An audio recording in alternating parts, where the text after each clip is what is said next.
Hi again, this is Mrs. Champion again. I've come to show you how to actually make this dream catcher now. Of course we've been and we've fetched our willow, and although it's a bit difficult to show you, you can see that this willow is quite straight at the moment. So I've got 3 pieces because it's so easy to break the first piece if you're not careful, just as a bit of insurance. I've also got some coloured wool. I've cut them into about metre lengths or yard length, depending on what sort of measurement you go through. I always do this by putting the wool on the end of my nose and then pulling it full length my arm, and that's about a metre. But obviously you know, more or less, it doesn't have to be exact, just has to be. I've got different colours. Wool's great for this, any colour wool, any type of wool. Obviously not the very thick wool because that doesn't really work. But also you can use string, but it has to be nice string, nice strong string like Mr. Edwards has used before in his things. Pair of scissors obviously is really handy. You have to have a pair of scissors. I think actually until you get to the decorating of it, that's probably all you need. But do remember to cut the lengths of wool before you start. That will become obvious when we're doing it, why we've cut them first, and put them to one side. So first of all we take our piece of willow. It's quite a nice piece. It's forked at the top. We can break one of those off, doesn't matter. And this is the piece where, as you see, this is straight, where we're going to make it bend. I've showed you all how to do this before. You have to hold the piece of wood like this. Your 2 thumbs to go flat on the piece of wood like that. Now what you're going to do is you're going to put gentle pressure, because if you put hard pressure on it, it will snap. That's why we've got some extra ones, because I snap it myself, so you possibly will snap it, but you will learn what the pressure is. And what we're going to do is just put gentle pressure. I'm just using really these 2 fingers and my 2 thumbs and gently pulling it. And we're going to keep the piece of sticks straight. We're not going to twist it, we're going to keep it straight and just go along. About every inch, I think that's about 2.5 centimetres. I'm a bit old, so I use these strange measurements. And what we're doing is we're trying, there's lots of little tubes and sinews going up the middle of that stick to get, when it's alive, to get the food and nutriments up to it. What we're doing is we're trying to do something like your knee and your elbow does. We're trying to stretch the outside ones and make the inside ones shrink slightly. I don't know if you can notice, but I can't see. I'll show you in a minute. But what's happening is it's making its own sort of semicircle. It's bending, but we must keep it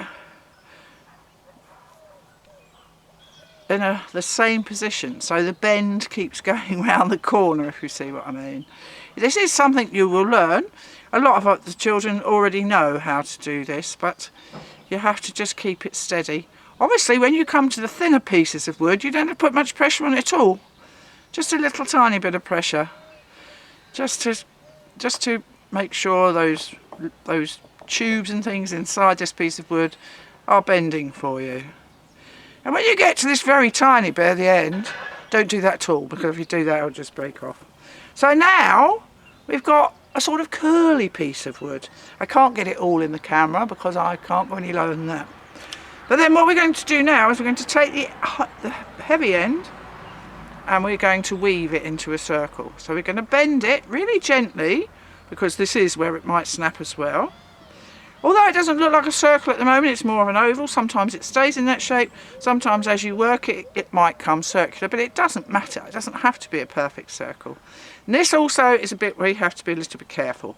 Put your hand through the hole and gently, oh see, that's what happens sometimes, but it doesn't matter, we can still carry on with this. Gently bring that round and twist it round the pole. I push that round a little bit more so as it's more threaded. So you have got a lovely circle. You've got this piece here When you've finished it, you can cut that off if you want to. Personally, I quite like it left on, but it's however you want your dream catcher to look. Now, because I've lost the other end, I have to sort of try and hold this quite tight for now. And this is why you should have your wool or string cut into short lengths, because you're going to now reach for one of those pieces of string. Well, mine's a piece of wool actually. I've got different colour balls here. I've got some white, some pink, some red, some purple, some red with little silvery bits in it, which is really lovely. They can be any pieces of wool that you've got lying about. And like I say, it could just be string. You might be able to use the string on it, which also looks really nice and very natural. As we go round this is going to sort of hold itself into shape. So first of all, we need to hold it here, where we first of all put it in. And we take a piece of wool. We'll start off with this lovely pink. And right near the edge, where it starts to be, we take our piece of wool and we do a knot. Now, any knot will do, as long as it holds, as long as it's a good knot. When I was a girl guide, they were called granny knots and reef knots. You didn't do granny knots, you had to do reef knots. And the way we remembered to do reef knots was right over left and then through the hole and then pull it. Really, you could have a friend helping you do this because it is a bit tricky. I'm finding it a bit tricky, and that's because I broke my end bit off, but we'll still manage. And then left over right, so this one over this one and through the hole. I'm actually holding the piece of wool in my teeth to help myself make the knot really nice and strong. So then what we're going to do then is we're going to take our wool and we're going to go about 2 inches, which is about 5 centimetres I believe, along, and we're going to hold this wool tight. We're going to go over the back, pull it tight. Whenever you're making anything, whether you're weaving or making things with wool or doing knots, the secret is to keep it as tight as you possibly can. So then you pull, I'll show this closer in a minute once I get it going. You pull it through and then you pull it tight. And then you go along to the next little bit, trying to weave the thing at the same time. You go over the top and come through the hole you've made. I'll show it, as I say, once I get to the end of this bit, I'll show it a bit closer. And then you go along again. It doesn't matter if they're not evenly spaced, because it just makes, when you get the dream catcher finished, just makes it more your own, that you've made it, and it looks beautiful. It is time consuming. You do have to sit and do this, and actually that's what I love about it, because if I'm sitting in the woods with one of you and we're sitting one to one having a go at this, we sit and chat, which is something actually the children don't get a lot of time to do. Just sit and chat one to one about things they like to do, their life and everything, and it's really lovely. And you also see the children, if they're sitting together doing this for quite a while, just sit and have a lovely chat. They're not screaming at one another, they're not running about, they're just sitting, taking time to do something really beautiful. Right.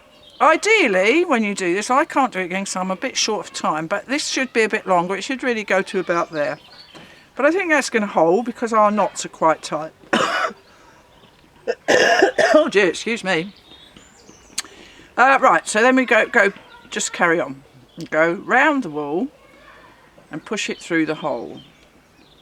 You can actually go either way. Sometimes you can go frontwards. Sometimes you could bring it round. But watch what I'm doing. The thumb is holding this tight till I can move on to this bit. This string is really tight. Then my thumb holds it. And you go round. So if I go from the back, then you bring it up through the centre. And then pull it tight again. And then this is holding this tight. Then my thumb is holding that tight. And then I'm going along again.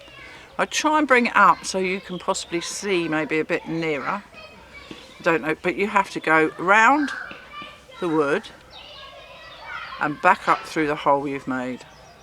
So really what you're doing is making a little knot, but because you're pulling it nice and tight, so you end up with something that looks a bit like that. I don't know if you can see that.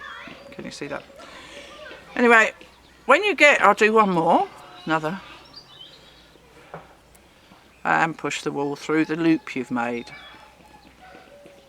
It is fiddly, but once you get to do it, it's really good fun. And it's really, when you get a piece of like that, and you will, I have tried doing this with little tiny balls of wool to make sure that you don't have to join wool, but it's so fiddly. As you push it through the hole, it all gets tangled up, and then you get it all tangled, and it's really, really frustrating. And then you end up with just a mess. But anyway, when you get to about that bit, try keeping it tight as you possibly can. Get a different colour. This is why you have to have them ready, because I wouldn't be able to cut a bit, find the wool, cut a bit. You have to have them ready to do. And anyone that's tied a balloon should be able to do this. You put 2 bits of string together. Now you can see that clearly. There's 2 bits of string there. What I do is I wrap it round the back of my finger, and then I put it in front of that, hold it tight, and bring those 2 bits of wool over. And then you form this lovely knot, if you can see that. Pull it really tight.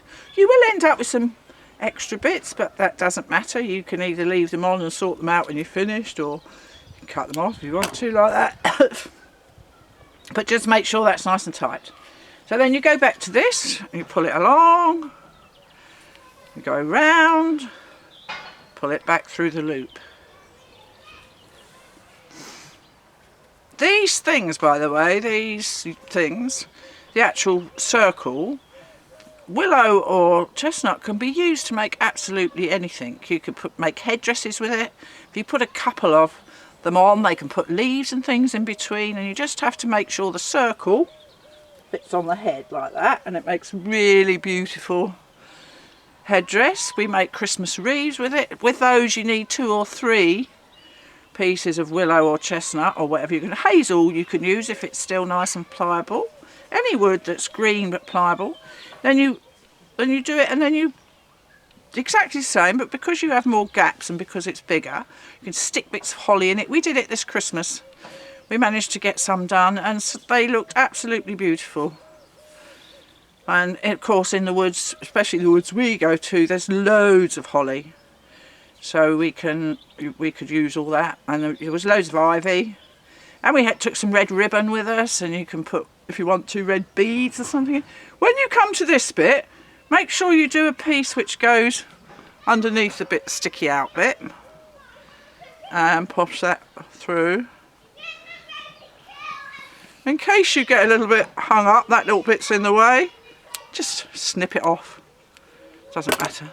And then what I suggest, which I always try and do, is just where this join is, just wrap really tightly the wool around, just to give it a secure hold. Now, this is where the magic happens. This time we go through the loop we've made. So we push the wool up through the loop, down through the hole we've made, and pull it tight. Then I'll try and come up a bit nearer.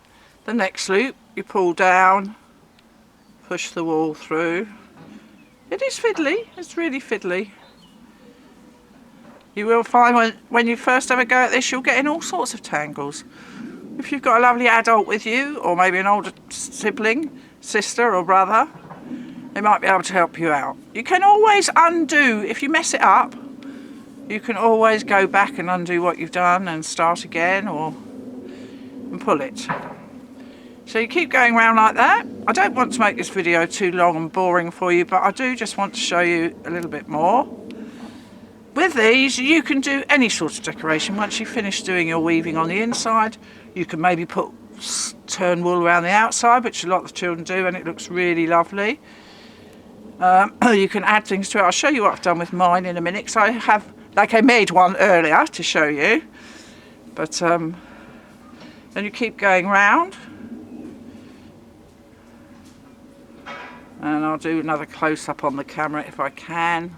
I'm quite a novice at this, so you'll have to bear with me. Hold the next loop down, put the wool up through there, pull it through, and before you lose the loop, just push the wool back through the loop. And you're making little knots all the way around. Like I say, this is just a lovely activity to sit. If there's 2 of you, it's wonderful. We just sit and chat, do it at the same time. Now what I have found with the children, anyway, you carry on. Oh, I'll just go around once more and get back to my other loops. That sometimes it gets in a terrible tangle and you think, oh, I really don't want to do this. The children have done it at the forest and here on site, and what they start to do then is they start to just take the wool without doing the knotty bits and just wrap it around in various ways, and it looks lovely. So as long as they've achieved to make something, it doesn't matter that it's not beautiful like this. This is just something maybe older children or, well, so I know some of our young ones can do it. Anyway, I'm going to put another bit of wool on there just because I want to show you what happens when I go around the next. I'm sure you've got the idea, but I'll just show you one more. We'll go with the red with the little silvery bits in it now. Like I say, you can use string. You only need little odd bits of wool. Don't go out and buy loads of wool. Then you do this funny knot again. Put the two bits together. Wrap it round your finger like you would do going to tie up a balloon. I'm sure some of your older children can tie up balloons. Get out. It's a fly trying to attack me.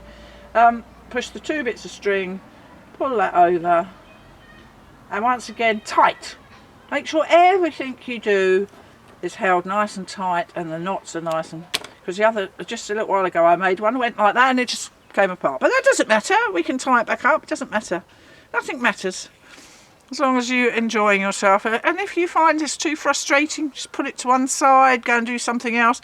Then maybe in a few days' time you might go, oh, perhaps I'll have another go at the weaving. Bring up the thing again and bring up the little video, the little virtual thing, and see if you can do it. So when you get round to here again, you're on the loops you've just made, you go through the loop, the smaller loop that you've just made, and you bring it through. I'm doing it a bit faster because I want to get it done, but because once you get used to doing it, you'll be able to just thread it through in one motion. Up through the loop, pull your wool through, and then come back up the loop you've made. You can do it, when you get good at it, you can just do it in one sort of action, but yeah, that is time. Anyway, I don't want to make this video too long, boring, and you can always go back and have a look. I've tried to sort of let you see. Now I'm just going to show you one that I made earlier. That is pretty much finished. This is it. And when you've finished, you can put all sorts of decor. I've just got some beads that Mr. Edwards made this morning, put some little feathers in them, and that will hang up on my bed, and then I won't have any bad dreams. Your hole in the centre can be as big or small as you want it. You just keep going around the loops you've done before. You can see where the knots are pulling, like the pink will pull the red, the yellow will pull the pink, and the red will pull the yellow, and so on, and the red will pull the red here. You end up with this hole. When you finish off, all you have to do is form a small knot. So as I've finished here, there's a little tiny knot there, and I've cut the. If you're not really good at knots, and really you should be good at knots because everything that's fun to do includes knots. Maybe get an adult to just finish it off for you. But these beads are fantastic. So that's that. But I just wanted to show you while I'm leaning over this camera. This. I don't know if you can see that. I can't see if you can see it. It's what the children love to do. They're just rounds with a hole in. If you can use a hacksaw, you can make it. Really, a bow saw's better. And these are the beads. I'm showing you this because I made this 10 years ago when I was doing my training. And I wear it nearly every Forest School Fest session. And it's still almost like new. I've lost one bead and that's all. And the rest of it has stayed the same. We did a lovely thing. We all made one my Forest School training, and we all put them in a black sack and we all pulled out somebody else's, which was absolutely fantastic. So I've got good memories with this. But like I say, have a go at this. It can be frustrating, but also it can be really relaxing once you get to do it, and it's a really good time to just sit and have a lovely chat with somebody about life. So anyway, I should say goodbye to you now. I should probably be doing something else later, but have a good time. Thank you very much.